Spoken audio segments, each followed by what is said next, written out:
ඔයාලා හැමෝටම සුබ දවසක් ළමයි.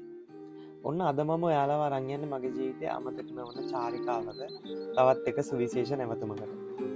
ජපානයේ තේ සහ කෝපි සංස්කෘතිය හොයාගෙන යන මේ ගමනේ පළවෙනි කිස්ස දෙන්නෙකුට යන්නයි මම මේ සූදානම්. ඒත් ඒකට කලින් කියන්න එපා මම මේ බයිසිකල් එක නැගගෙන මොකද කරන්න කියලා. මම මේ රේස් එකක් පදින්න යන ගමන් නෙමෙයි ළමයි. මේක තමයි මගේ හොබි එක. නිවාඩු දවස්වලට ජපානයේ ඔය අමුමුණු හොයාගෙන ඇවිදින එක මම මගේ පර්යේෂණයටත් එකතු කරගත්තා. දැන් නම් ගෙදර ඉඳන් කිලෝමීටර් 40ක් විතර ගෙවාගෙන ඇවිල්ලා දැන් ඉන්නේ වකයම රාජධානිය. මේ තියෙන්නේ වකයම මාලිගාව. අප්පොඩ වකයම මාලිගාව ඇවිදලා එමු. මාලිගාව වටේ පොඩි වටයක් දාලා මහන්සියත් නිවා ගත්තා. මාලිගාවේ තේජස බලලා මම හිමින් සැරේ ලෑස්ති වුණා මගේ ගමනාන්තයට යන්න. ඉතින් බලමුද ඒ ගමනාන්තය කොහොම වේද කියලා. ඔන්න ළමයි අපි ආවා ඒ තැනට. වකයම ස්ටේෂන් එකේ නම් කිලෝමීටර් 2ක් විතර දුරින් තියෙන්නේ. මේකේ නම මොකුරෙන් කොෆි. අවුරුදු 50ක් 60ක් විතර වගේ ඉතිහාසයක් තියෙනවා මේකට.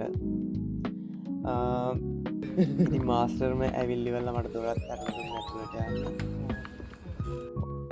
ඇතුළට අඩියපු තියපු ගමන් මම හිතුවා මේ ඉන්නේ අතීත වර්තමානයේද කියලා.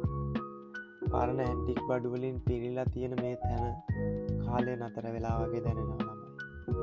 පල්ලෙහා තට්ටුවේ කට්ටිය හිටපු නිසා මම හිමින් සැරේ පඩිපෙළ නැගලා උඩ තට්ටුවට ආවා. දෙවෙනි තට්ටුවම ආව තවත් අවුරුදු ගාණක් අතීතයට අරන් ගියා වගේ. මම ඉතින් කොනක තිබුණ මේසකින් වාඩි වෙලා මෙනියු එක දිගට ගත්තා. ලොකුම ලොකු පොතක කෝපි ಜಾති ගොඩක් තියෙනවා. හිතා ගන්නත් බෑ මොකක්ද තෝරගන්න කියලා. මගෙත් ඉතින් පළවෙනි අත්දැකීමෙන් ළමයි. ඉතින් ඕක කල්පනා කර කර ඉන්නකොට සහයට ඉන්න නෝන ඇවිල්ලා මට මුලින්ම වතුර වීදුරුවක් තියලා එයා මගෙන් ඕඩර් එක ගත්තා.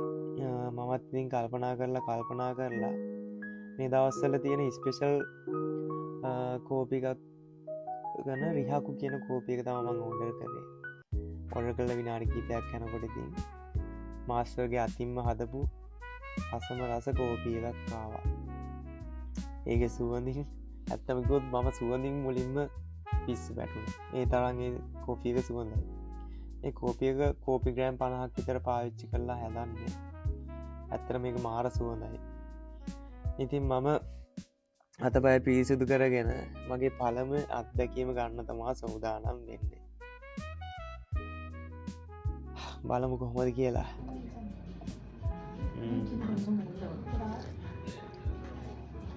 කියන්න වචන නෑ ළමයි. ඒ තරම් රසයි. පළවෙනි උගුරෙන්ම මට විස්තර කරන්න බැරි හැඟීමක නතර වුණා. මේ කෝපි හදන්නේ සාම්ප්‍රදායික රෙදි පෙරණයක් හෙවත් නෙල් ඩ්‍රිප් කියන ක්‍රමයට හදන කෝපි එකක්. ඒතර මේකේ සුවඳින් මුළු හැමතැනම පිරීලා තියෙන්නේ. අපි මේකට කිරි ටිකක් එකතු කරලා බලමු. එතකොට ආයෙත් වෙනමම රසක් තමයිලු එන්නේ. බලමු කොහොමද කියලා. කෝපි එකට කිරි ටික එකතු කරාම ඇත්තටම කිව්වොත් කෝපි එක සම්පූර්ණයෙන්ම වෙනස් වුණා. ඒත් එක්ක මම බර කල්පනාවකටත් වැටුණා ඉතින්. චීස් කේක් කෑල්ලක රස බලන ගමන්ම මම බර කල්පනාවකට වැටුණා ළමයි. මුලින්ම පොද්දි නිකම් මෘදු ගතියක් දැනුණාට කෝපි එක ටිකක් නිවෙන්න ගද්දි ඒකේ තියෙන ඇඹුල් ගතියයි පොඩි තිත්ත ගතියයි අර හරිම අපූර්වවට මතුවෙන්න ගත්තා. ඇත්තටම ලොකු හීනවලට යන්න කියාපු තැනක් ළමයි මේක. ජීවිතේ විඳින්න පුළුවන් අමුතුම තැනක්. යන්න හිතෙන්නෙත් නෑ.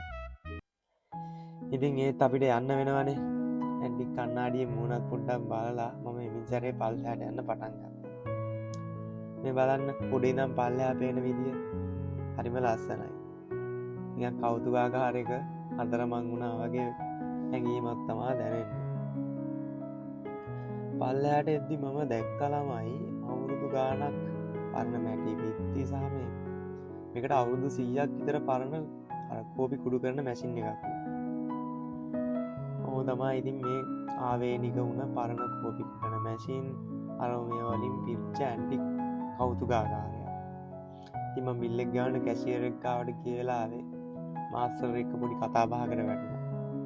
ජපාන මේ වගේ පරණ තැන්වල ඉන්න මිනිස්සුන්ගේ තියෙන පුදුම නිහතමානීකමක්. එයා මගින් මගේ ගමන ගැන විස්තර ඇහුවේ. හරියට නිකම් ආව හුඟ කාලෙක ඉඳන් අඳුරන කෙනෙක් වගේ. මේක ඇත්තටම කෝපි කෝප්පකින් එහාට ගිය මිනිස්සුන්ගේ හදවත්වලට සමීප වුණ බැඳීමක් මෙතන තියෙනවා.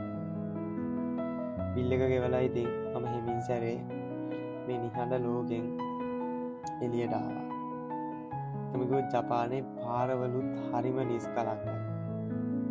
බලන්න තමයි කොච්චර නිස්කලංකයිද කියලා. ඉතින් මමත් ආයෙත් ඉතින් මගේ හෙල්මට් එකක් දාගෙන මගේ බයිසිකලයට නැගලා හිමින් සැරේ ලොකු පල්ලමක් බහින්නේ අලුත් හීනෙකුත් හිතේ තියාගෙන. ඉතින් වෙනසකට කැමති හැමෝටම ආරාධනා කරනවා මාත් එක දිගටම රැඳිලා ඉන්න කියලා. අරිගතෝ ගොසයිමස්.